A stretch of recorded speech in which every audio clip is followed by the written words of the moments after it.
Kapag ganito po ang babae, mas prefer nila yung mga circular stroke around doon sa kanilang tinggil. Ayaw nila nung direkta. So, sa madaling salita po, mas gusto nila yung mga external clit doon lang sa hood nung kanilang tinggil, which electrifies the nerves beneath the surface.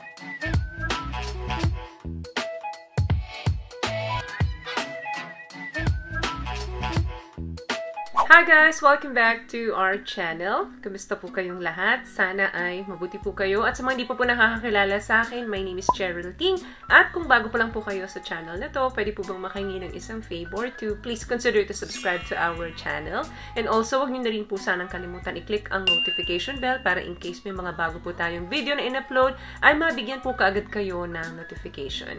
And for today's video is another concerned video po. Ang sabi niya is, Miss Ting, bukod sa penetration sa pipay, may iba pa po bang paraan para makatapos ang babae? Sana mapansin, salamat po. Alam nyo guys, madalas kong nababanggit ito sa mga video natin, na malaki po talagang porsyento ng mga kababaihan ang hindi nakakatapos or hindi nakakaranas ng big O dahil lang sa penetration. Orgasm is regardless of your genital, your gender, of the person having it. Ito po ay ang climatic peak in the arousal process. May apat na phases po yan. Number 1, yung excitement from the word itself. Ito po yung naka-ready na yung katawan ninyo. Naka-ready na yung isip ninyo. Kakaroon na ng libog sa katawan. Na-anticipate na ninyo yung mga gagawin ninyo sa katawan ng bawat isa. Number 2, ito yung plateau. Ito yung steady pleasure, na may ginagawa na kayo. Maaring wala na kayong saplot sa mga oras na to. So, mabilis na yung hininga nyo dyan. Marami na kayong mga salitang ginagawa. Number 3 dyan is yung orgasm. Dito na nangyayari yung burst of pleasure and release. Andyan na yung mga panginginig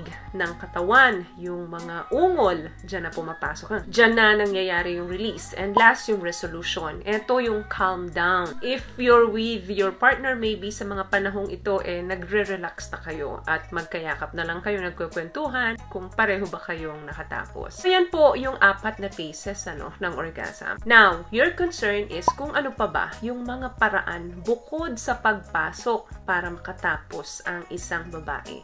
Number 1 dyan, of course, tingle orgasm. Sa iba pong mga babae, ini-enjoy nila yung mga pinpointed stimulation nung kanilang mga tingle. Tapping, pressing, and flicking. Doon naman sa ibang nagmamay-ari ng tingle, mas gusto nila kasi very sensitive yung tingle nila. So, kapag ganito po ang babae, mas prefer nila yung mga circular stroke around doon sa kanilang tingle. Sa madaling salita po, mas gusto nila yung mga external clit, doon lang sa hood nung kanilang tingle, which electrifies the nerves beneath the surface. Maraming babaeng may gusto nito na habang ginagawa sa kanila yung intercourse, sinasabayan din nung pag-stimulate doon sa kanilang tinggil.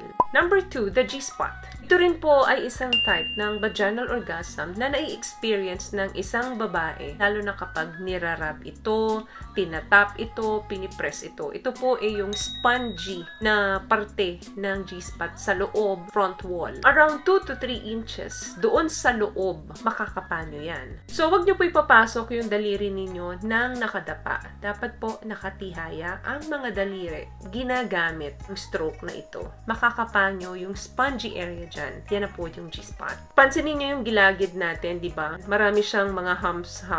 So, yan. Dyan yung maikukumpare yan. Number 3, ito po yung blended orgasm. Ito po ay combination ng mga napag-usapan natin. Andyan yung tinggil, andyan yung G-spot, and also yung intercourse. So, pagsasama-samahin yon. Ito po ay combo to explore. Pwedeng habang ginagawa ninyo yung intercourse, gumagamit po kayo ng mga laruan, vibrator, yung mga ganyan. So, malaking tulong po yan. Tama na rin po natin dyan ang ika-4, anal O. Marami din pong babae na napi-pleasure kapag doon sila ginagamit. Kapag ang partner ninyo ay nakakaramdam ng extra pleasure kapag doon sa anal nila, maswerte kayo. Dahil meron kayong dalawang options. Sa ring nerves of the entrance of the anus, yan yung tinatawag natin na external sphincter. Ang kaibahan nga lang ng anus sa vagina, ang anus po ay hindi naglulubricate. So, kailangan, talagang gagamit kayo ng mga lubricants or dapat basang-basa na yung babae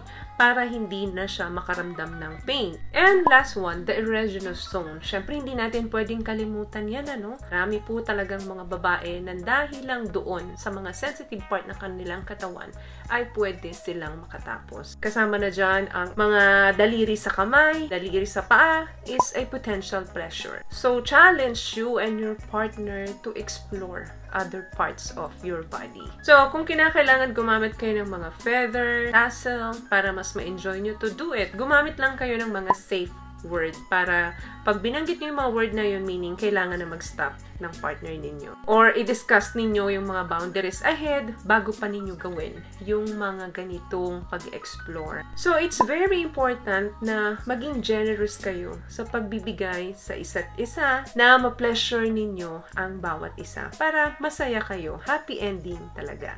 So, yun lamang guys ang video natin for today. I hope nakatulong po ang mga tips na napag-usapan natin dito ngayon. At kung nagustuhan niyo po ang ating video, please give it a thumbs up, comment down below, and also share this video na rin po sa mga kaibigan na sa tingin yung matutulungan po ng video natin. Once again, palagi po kayong mag-iingat at palagi po kayong manalangin. Thank you guys for watching and see you on my next one. Always love yourself and be a blessing. Bye!